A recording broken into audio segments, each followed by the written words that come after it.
After allowing more than 2 sacks per game last season, the BYU offensive line will look to rebound in 2013.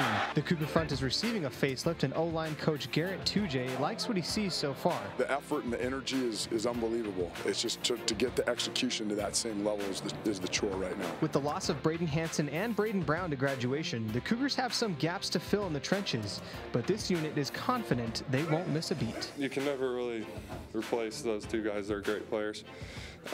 But I think we'll have some players step up, and we'll still be a really good O-line this fall. Of those players likely to step up, some may come from the newly signed recruiting class that includes 8 offensive linemen. It's the new guys that'll likely be battling for top spots. There's a host of kids coming in the fall, eager and working out and ready to come in and steal jobs. Don't forget about the puppies, because they'll come in and bite your heels. That's kind of the beauty of like, fighting for a spot. You want to see what people can bring to the table. The goal for this Cougar offense is to get a playoff every 13 seconds. One of the reasons for that is to get the ball into the end zone without burning too much time off the clock. But for this offensive line, there's more to it than that. I've always been the kind of person that likes to catch people off guard, and so if the defense is having troubles lining up and we're already running our play and they can't even get their hand in the grass, all the more to us. So with a new system, new coaches, and incoming players, the sky's the limit for this BYU front line in 2013. Jake Edmonds, BYUtv Sports. Indeed, there'll be a lot of new faces on that line this fall, and Jake Edmonds in studio with us. Welcome to True Blue. Thanks for having me. That line was so bad last year, and it wasn't necessarily their fault. They were just so injury-riddled and so inexperienced. What do you expect come Virginia in August? Well, I expect a young lineup. They lose, obviously, Braden Hansen, right. Braden Brown. On top of that, Houston Reynolds might not even be able to play.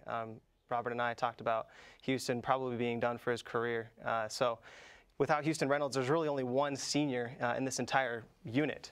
So we could potentially see 2 freshmen, 3 freshmen on the starting offensive line. Well, one thing we saw with Robert and I when he was here last is his offensive line was really the strength of that group, and that allowed Max Hall and John Beck the time to throw and to open the holes for the running backs and the receivers. The team was really good during that stretch, and so that seems to be his point of emphasis. It has to be really good up front to begin with. Yeah, it's obviously his point of emphasis. He recruited 8 new linemen to come in, one of them being one of the top centers in the country, Braden Kersley.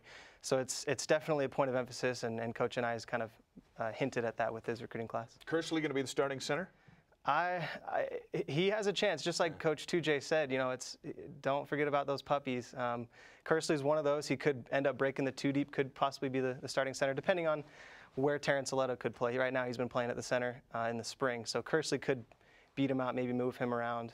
It really depends. This line's so versatile, so anything could happen. Well, they're all young, but at least they're all 300 pounds. There'll be some depth this year. Exactly. All right, thank you. Yep. Appreciate it.